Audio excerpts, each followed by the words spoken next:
Assalamualaikum warahmatullahi wabarakatuh. Kembali lagi di channel saya Herbalscape. Oke teman-teman, kita akan sedikit menjelaskan mengenai kapan masuknya ikan pada aquascape teman-teman ya. Jadi gini teman-teman, nah, sebelum kita membuat aquascape, pertama harus ditanamkan pada diri kita bahwa aquascape itu yang paling utama itu memelihara tanamannya, kedua baru ikan, gitu teman-teman. Nah, jadi awal mula setup teman-teman itu, pertama itu teman-teman cycling. Maksud cycling di sini seperti ini teman-teman. Nah, ini namanya hardscape. Teman-teman masukin air. Setelah itu teman-teman kasih filter. Sudah, tidak perlu menggunakan kipas dan lampu. Setiap hari wajib teman-teman kuras. Entah itu setiap hari, entah itu 2 hari sekali, terserah teman-teman. Tapi sebisa mungkin sih kalau saya selalu menganjurkan setiap hari sekali. Karena kenapa? Kalau setiap 2 hari sekali, dia nanti akan nimbul bercak di kaca gitu teman-teman. Jadi teman-teman kuras 80%, isi air, kasih bakteri starter. Karena tahap untuk cycling ini memang tahap boros pemakaian bakteri starter sedikit aja, tapi borosnya sedikit aja. Nah, ini hanya Rp10.000, teman-teman bisa beli di sini di akun saya, namanya Clay No bakteri starter, serbuk bakteri starter. Lanjut, jadi hari kedua juga sama, hari ketiga juga sama. Ini pernah saya jelaskan juga di TikTok saya bahwa perbedaan antara hardscape jungle yang ada kayunya dan dengan hardscape batu itu jauh berbeda. Perbedaannya dari segi cycling. Kalau hardscape kayu, dia sampai taninnya sudah selesai gitu. Intinya nggak bisa berpatok 3 hari selesai, 4 hari selesai, 5 hari selesai, nggak bisa. Kadang paling cepat itu 1 minggu, paling lambat itu 3 minggu gitu teman-teman. Itu cycling seperti itu. Jadi teman-teman kalau pada saat cycling, yang penting istiqomah, atau yang penting teman-teman rutinitas saja. Kalau memang kuatnya sehari sekali kuras, karena tanknya kecil ya cukup sehari sekali. Tapi kalau tanknya besar, tank 60, 80, 70 sampai 1 meter, lebih baik setiap 3 hari atau 4 hari sekali melakukan cyclingnya atau melakukan pengurasannya. Nanti setelah udah bening semuanya, airnya ibaratnya tinggal kayak teh tapi bening gitu, coklat tapi bening. Nah, itu teman-teman kuras 100%, baru planting, dilem tanamannya atau disusun tanamannya semuanya.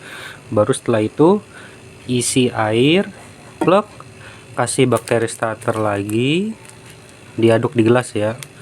Nah, setelah itu pasang kipas, pasang filter, pasang lampu. Ingat, kipas dan filter 24 jam. Udah nggak ada tawaran menawar lagi bang ya. Kipas dan filter 24 jam. Matinya pada saat kapan? Matinya pada saat maintenance atau pada saat kuras gitu. Dan ingat, pengurasan beda dengan top up. Ini kan air kan berkurang akibat panasnya lampu sama dinginnya atau hembusan angin dari kisi kipas ya. Kita tambahin air sampai dia penuh, itu namanya top up. Nah, beda top up dengan maintenance. Kalau maintenance itu dikuras airnya, dibersihin, tanamannya ditepuk-tepuk, terus disedot lagi kotorannya. Itu dia. Lalu dibersihkan si bagian filter, kayak macam kapas filternya, kipasnya juga dibersihkan supaya performanya keren gitu. Itu yang namanya maintenance. Lalu setelah itu lampu. Lampu ini wajib 7 jam atau 8 jam per hari. Kalau kurang dari 7 jam, dia bakal melting atau bakal busuk karena kekurangan kandungan, kayak macam dia nggak bisa fotosintesis terus.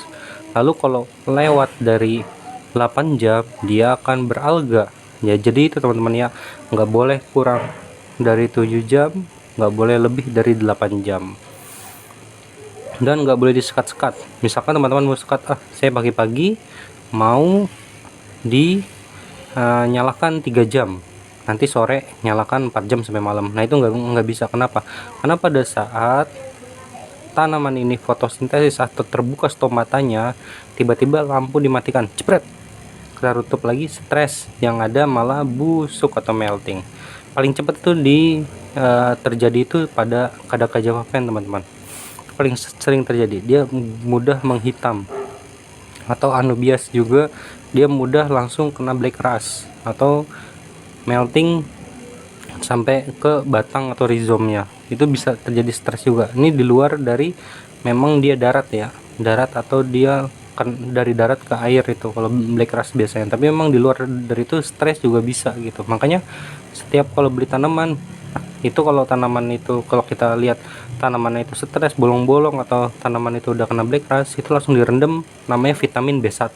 Saya nggak bisa nunjukin sih, ada di tempat itu, di tempat tanaman darat, namanya vitamin B1. Itu obat anti stres atau vitamin anti stres itu teman-teman gitu.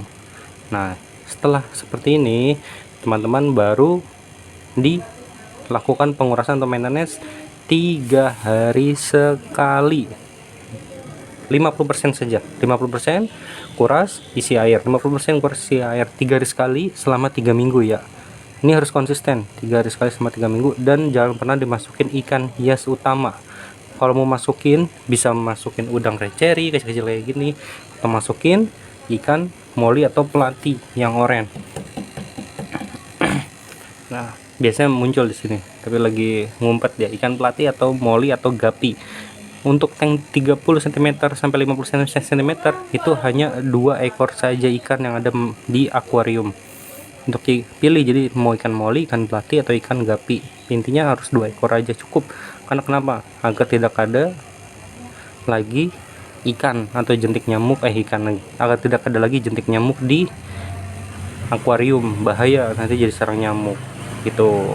Nanti setelah 3 minggu baru teman-teman bisa kuras 80%, kasih bakteri starter. Ingat, setiap pengurasan kasih bakteri starter, dan setiap di 3 minggu pertama jangan pernah dikasih pupuk cair ya, merek apapun jangan pernah dikasih pupuk cair. Nanti setelah lebih dari 3 minggu baru kuras 80%, baru mulai diberi pupuk cair. Dan kapasitas pupuk cair sebisa mungkin, kalau main di moss aja itu seminggu sekali pemakaiannya. Kalau main tanaman seperti ini campur-campur natural kayak ada Monte Carlo, Java Fen, Fresnaria dan lain-lain, itu seminggu 2 kali. Kalau tanamannya dia merah-merah atau stemplen atau dust tail itu seminggu 3 kali. Tapi ingat, pengurasannya juga harus diperhatikan. Kalau semakin banyak pemakaian pupuk cair, jadi pengurasannya harus semakin banyak juga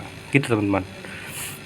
Dan setelah 3 minggu baru bisa teman-teman masukkan ikan utama, bisa manfish, bisa glowfish dan lain-lain. Oke, semoga bermanfaat.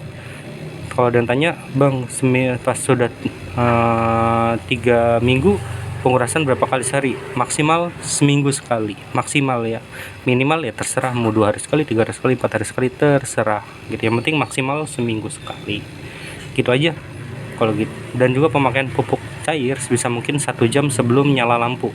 1 jam sebelum nyala lampu kasih pupuk cair, nanti setelah nyala lampu kasih bakteri starter gitu teman-teman, lebih top. Kenapa? Karena ketika lampu menyala kita kasih pupuk cair, dikhawatirkan merangsang pertumbuhan alga. Tapi nggak masalah kalau teman-teman mau kasih pupuk cair pada saat lampu menyala, tidak apa-apa. Ini contohnya kayak gini, nanti alga rambut yang ada di dinding, ini contohnya seperti itu. Kalau nyalakan lampu, memberi pupuk cair pada saat lampu menyala gitu. Tapi nggak apa-apa kalau teman-teman rajin. Intinya kalau rajin itu semua kalah teman-teman. Mau kasih pupuk cair setiap hari sekali, tapi kalau rajin kuras kalah semua. Teori-teori aquascape kalah, karena aquascape itu nggak ada yang baku. Ingat ya, aquascape nggak ada yang baku. Kalau kita rajin maka semua akan kalah gitu. Rajin kuras maksudnya ya, semua akan kalah gitu. Karena secanggih apapun pupuk cairnya, sebagus apapun pupuk cairnya, tapi kalau dia nggak rajin kuras ya sama aja teman-teman. Oke, semoga membantu. Jangan lupa di like dan di follow serta di subscribe dan di share sebanyak-banyaknya. Terima kasih. Wassalamualaikum warahmatullahi wabarakatuh.